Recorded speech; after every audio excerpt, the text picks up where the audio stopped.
Dr. Colden, this man's condition is deteriorating. What says Dr. Fuller? It's his patient, after all. He's busy with Captain Fitzroy. He specifically asked us not to bother him when that's the case. Oh, of course. I'll see what I can do. Mr. Blake, can you hear me? I'm Dr. Colden. We'll take care of you. There's nothing we can do. I tried talking to him. He's catatonic.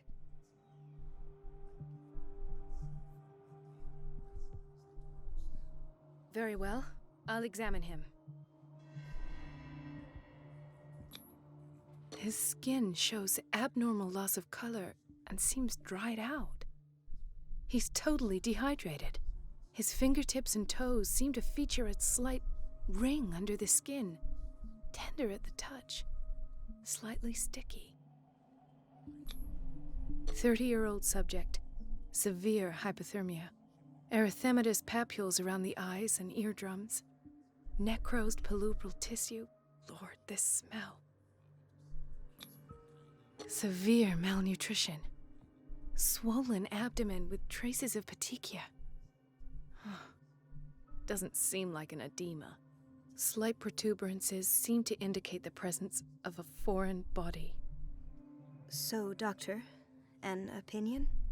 I'm not sure I have the necessary knowledge to treat this man. Don't say that. You're our most worthy doctor after Dr. Fuller. Some of his symptoms are beyond my comprehension. What did you find? I see signs of hypodermoclysis, but he's still dehydrated. When was his last IV? He's constantly under perfusion. I've even gone beyond the recommended dose to no avail. And you won't believe me, but when we bathed him earlier... He seemed to feel better? Yes. Like he needs an aquarium, not a perfusion. But that doesn't explain his condition. Did you examine his abdomen? It would seem there's something inside. He hasn't eaten in days. Are you certain it's not an edema? No. Can't you recognize an edema? Pushing with your finger won't leave a trace. And look at these bumps. It's not like he could be pregnant. Whatever it is, this man has something inside him that shouldn't be there. We should operate on him at once. Dr. Fuller said not to worry, that the edema would go away by itself. You know, I'm not sure Dr. Fuller is telling the truth. In spite of the muscle contractions, his arms seem limp. Yes. They can't have decalcified, not at this rate. And yet, if there is a bone in this arm, it's softer than that of a newborn baby. What about his cranium? It's soft at the touch. It does seem like the skull of a baby. Look at these sticky rings growing at his fingertips. What can be happening? I'm sure you'll find an explanation. You have to. I almost don't believe it myself, but these symptoms are not those usually associated with the human species. What do you mean? Don't tell me you believe in extraterrestrials. No. This poor man is from our world, all right. But his body is undergoing unnatural mutations. And this transformation is killing him. His body simply can't cope. Where could he have gotten such an infection? I pray that it's not here. Dr. Colden, may I know what you're doing to my patient? What I'm doing? How about what you've done to him? Let us calm down, my dear Marie. I don't appreciate your tone, nor your insinuations. I've done to him what I do to all my patients. Provide him with the best available care. Your imagination is without limit. It's your homemade drug again, is it not? Those people are not your guinea pigs. There, there. What have you seen to put you in such a state?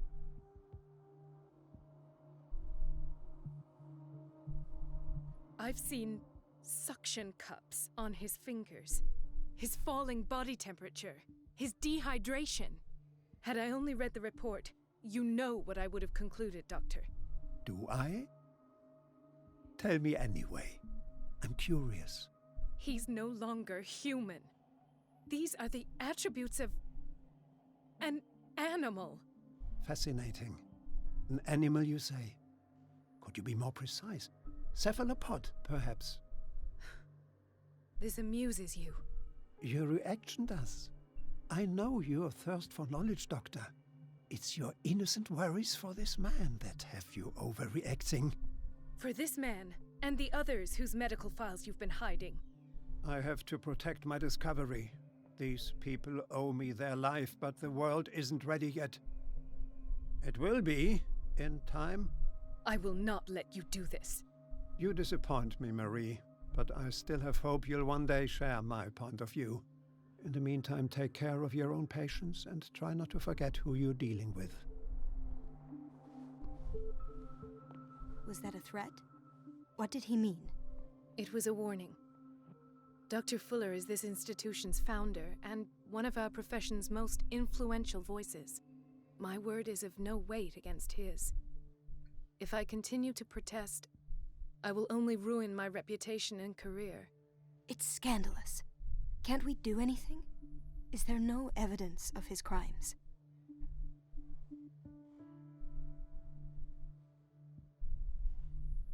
Oh, that evidence exists. I'm sure of it. I need to find the missing medical files. And where would you find those? In his office? What if you get caught? I'd rather not think about that. I'm counting on your discretion. Of course, Doctor. You can count on me. I'll keep mum.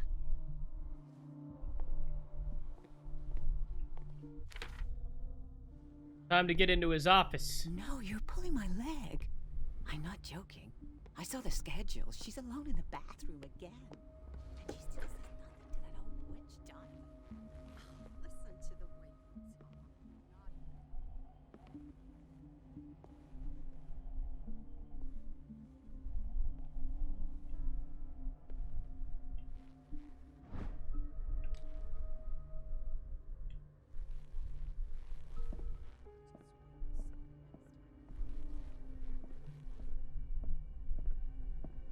Wait a minute. Where do you think you're going?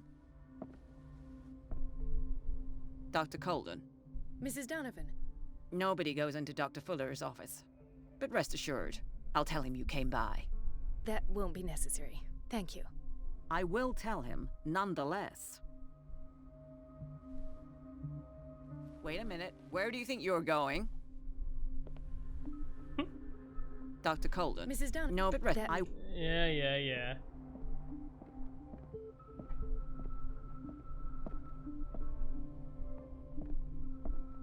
How am I gonna distract her?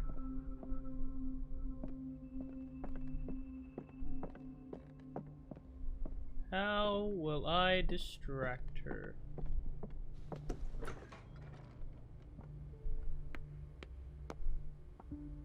Let's hope I can go through the administration office.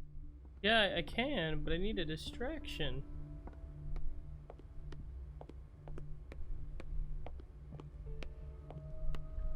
Can I get you to distract her for me? I don't know how!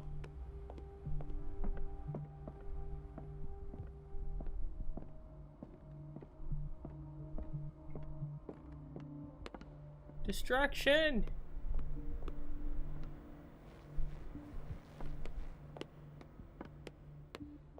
Why the difficulty spike so high?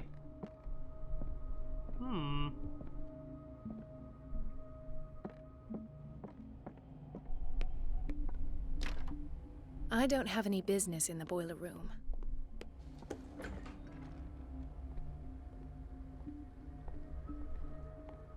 We've been waiting to be restocked for weeks. The doses prescribed by Fuller are far too high.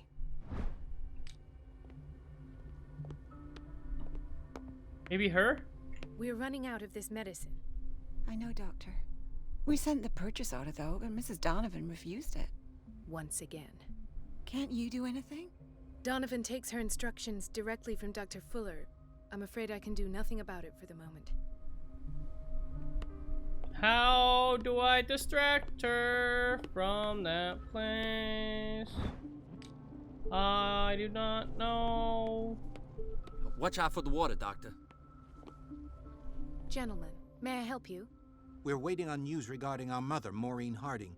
She came in with a kidney problem, but we haven't heard anything since. I'm sorry. Dr. Fuller is a very busy man. Well, is there anyone else who can tell us what's going on? She's our only family, you know? And we can't even see her medical file. Don't worry. I'm aware our institution is not always welcoming. But your mother is in good hands. I'll tend to her myself, and keep you informed at once. Would that suit you? Well, that sure sounds great to us, Doctor. Thank you.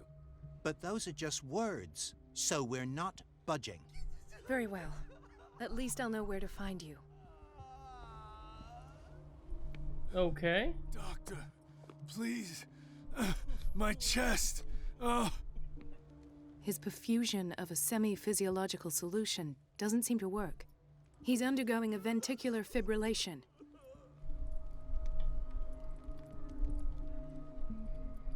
Okay, let me move over there. Oh, I'm supposed to just hold, Nurse? okay. Deborah, come and help me, please. His potassium level is too high. Replace it with 2% glucose solution with insulin, calcium, and sodium bicarbonate. I'll tend to it right away. Thank you. He's in your hands. Yes, he's in your hands. Dr. Colden? Yeah. Hay fever. What's he doing here?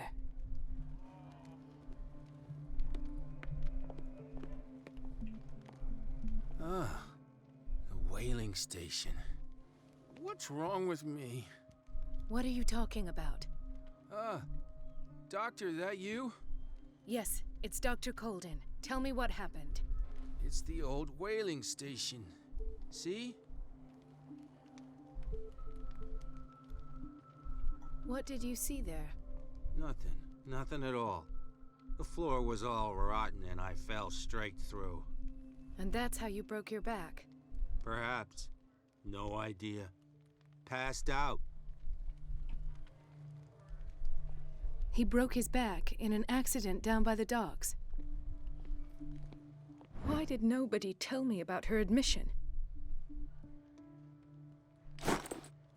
Mrs. Sanders?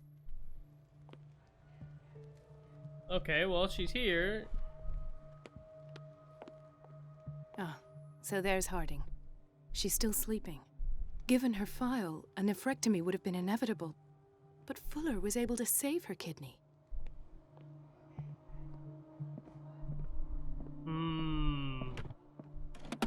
What is the boiler room key doing here?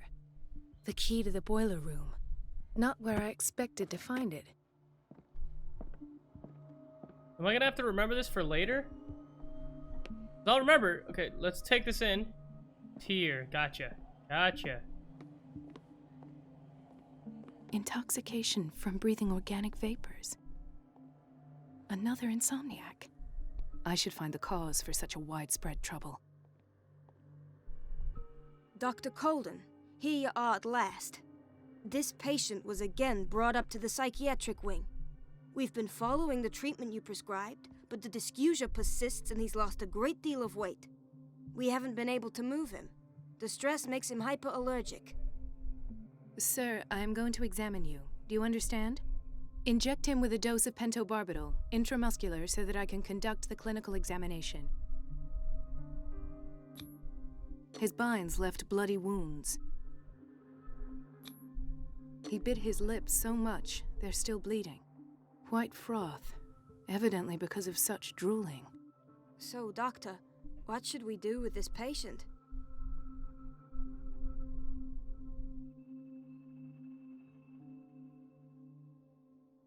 Those basement brutes tied him up too tight and now he's hurt. I keep trying to heal his wounds, but he reopens them. Do you have a diploma as a nurse? Excuse me? So take care of this man. That's right. Do your job. You're trained for this? Jesus. It's a quiet little town. Days go by, steady as ever. I don't get why they have us waiting so long. Almost no patients here. Ethan, Marie, what are you doing here?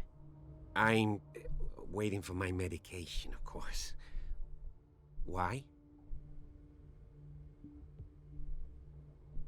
Tell me your symptoms. I have headaches. And I can't sleep. Do you suffer from insomnia? No. Look, I don't want you to laugh at me.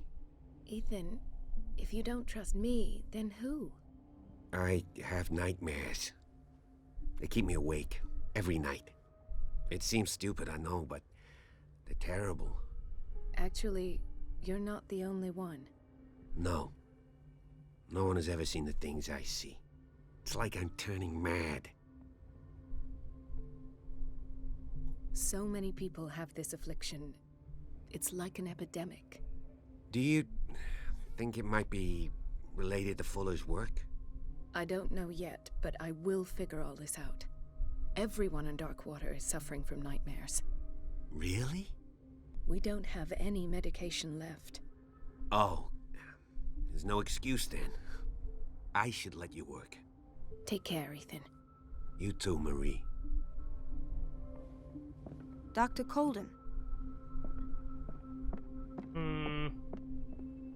Where did my fiancée go? I hope those nutcases will stop burdening her with... Sorry, but nobody can take anything until I finish the inventory.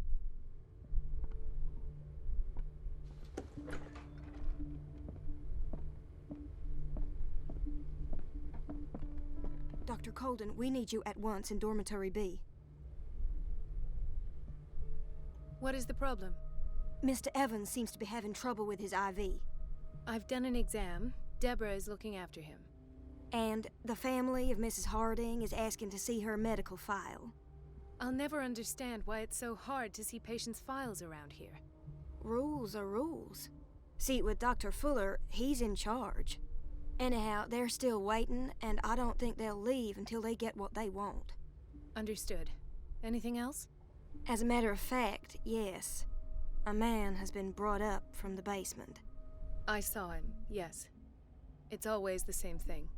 They bring them up, without any explanation, with a multitude of self-inflicted injuries. We take care of the wounds, and then they leave. Each time, I feel like I'm sending them back to hell.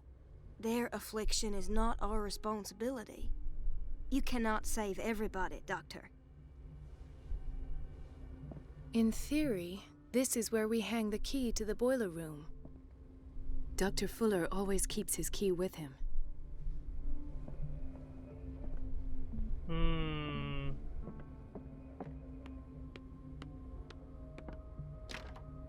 The operating room is never accessible after an operation. So what do I do next? The door to the boiler room is locked. Well, I know it's locked, but I can't actually grab the key, and I know where the key is.